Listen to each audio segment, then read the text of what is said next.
كوجه الصباح أنير المدى ولفي خطى دربنا عسجدا ومسي غماما ستروي يديك أريج الضياء وحلو الندى.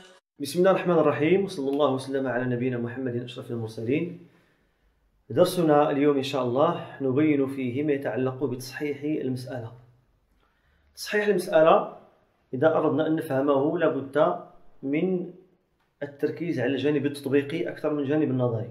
من ناحية التعاريف الأمور ميسرة وسهلة، لكن بالتطبيق يتعلم التلميذ ما يتعلق بالتصحيح ويتقنه إن شاء الله. إذن عندنا المسألة الأولى: هلك هالك وترك زوجتان وترك أم وترك أب وابن وعم شقيق وابن قاتل.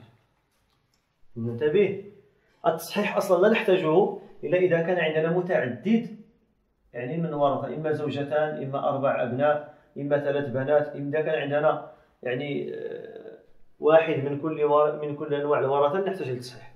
إذن زوجتان، الفرع موجود معنا في المسألة.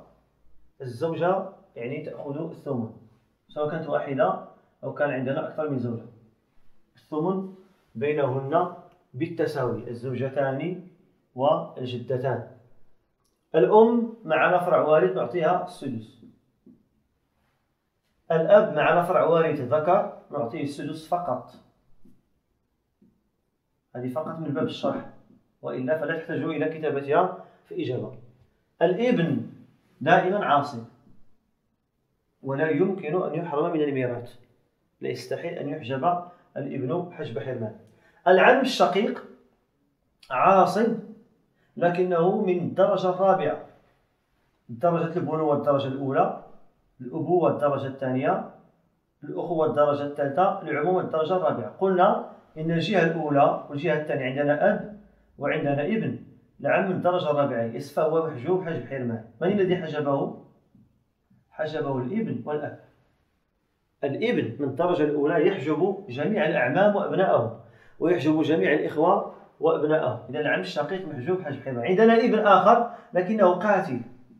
هذا الابن قتل الميت الذي هو الهالك. الابن القاتل محجوب حجب وصف، محجوب بالوصف. المحجوب بالوصف تقدم معنا هو كل وارث تلبس بأحد موانع أو اتصف بأحد موانع الإرث السابقة. جيد. إذا الآن عمليا نشتغل على الورثة. عندنا عددان زوجيان ليس بينهما مضاعف مشترك، هذا يسمى عند علماء الميراث بالتوافق. عددان زوجيان ليس بينهما مضاعف مشترك، هذا نسميه بالتوافق. ماذا نفعل؟ نضرب كامل أحدهما في نصف الآخر، إما 6 في 4 وإما 8 في 3. الخارج هو 24. هذا هو أصل المسألة 24.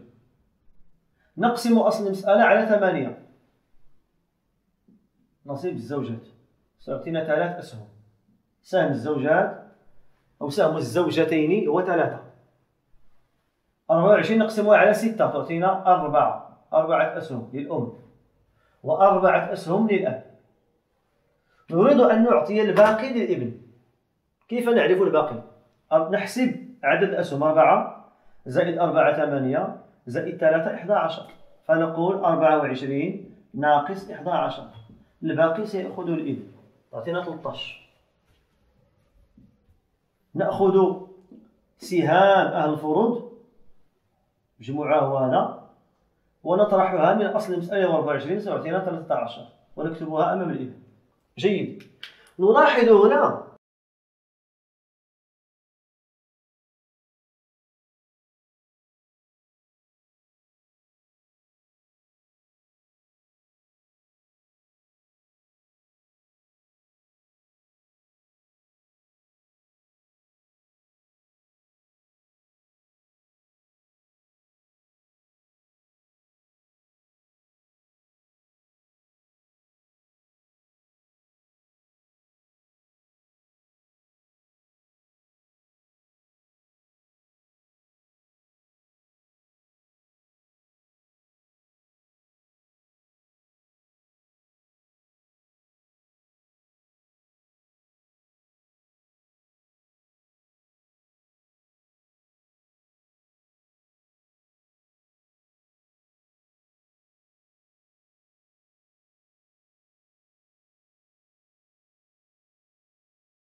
أصحاب الفروض فروضهم 4 زائد 3 أعطتنا المجموع 7.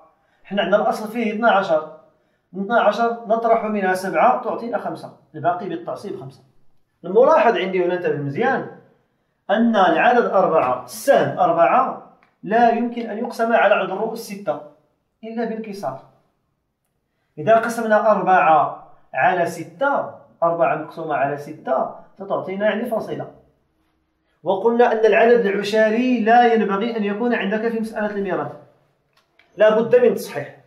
فالتصحيح هو استحداث والبحث عن أصل جديد، يعني يقبل القسمة على يعطينا سهام تقبل القسمة على رؤوس الورثة. حنا عندنا 4 عدد زوجي وعندنا 6 عدد زوجي، وليس أحدهما من مضاعفات الآخر، بينهما توافق.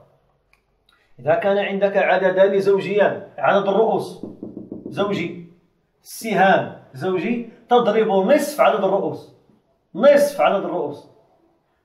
إذا كان القاعدة إذا كان العددان، أعتذر على هذه الكتابة قبلوا علينا وصف، إذا كان العددان زوجيان، إيش من العددان؟ عدد الرؤوس ها هو رؤوس الورثة، وعدد السهام هو 4 و6 زوجيان، نضرب نصف عدد الرؤوس في الأصل 3 في 12 36. نضرب النصف، ما نضربوش 6. يضرب نفس التصحيح، لكن احنا الهدف عندنا في الأصل أن يكون أقل عدد تستخرج منه السهام. نضرب 3 في 12 36. هذه 3 نضربها في 4 تعطينا 12. شحال عندنا من الأخ؟ 6، إذا 12. الإخوان 6 نعطيهم 2 4 6 8 10 12. كل أخ عنده 2 سهام. نضرب 3 في 3 تعطينا 9، 3 في 5 15. 15 9 24 زائد 2 26 زائد 10 36. بهذا نكون قد بينا لكم كيفية تصحيح المسائل. تصحيح المسألة يكون بطريقتين. ننظر إلى السهم. إذا كان السهم لا يقبل القسمة على عدد الرؤوس، إما أن يكون عدد الرؤوس والسهم أحدهما فردي والآخر زوجي، أضرب كامل عدد الرؤوس في أصل المسألة. وإما أن يكون كل من السهمي والأصلي وعدد الرؤوس كلاهما عدد زوجي، أضرب نصف عدد الرؤوس في كامل الأصل، ويعطيني يعني التصحيح الذي ترونه على اللوح. أسأل الله تبارك وتعالى أن يوفقنا وإياكم لما يحبه ويرضاه. الحصة المقبلة إن شاء الله سنختم بدرس العول، ثم الدرس الأخير تطبيقات وتمارين لبعض الامتحانات والنماذج من امتحانات الامتحان الجهوي. وفقنا الله وإياكم لما يحبه ويرضاه.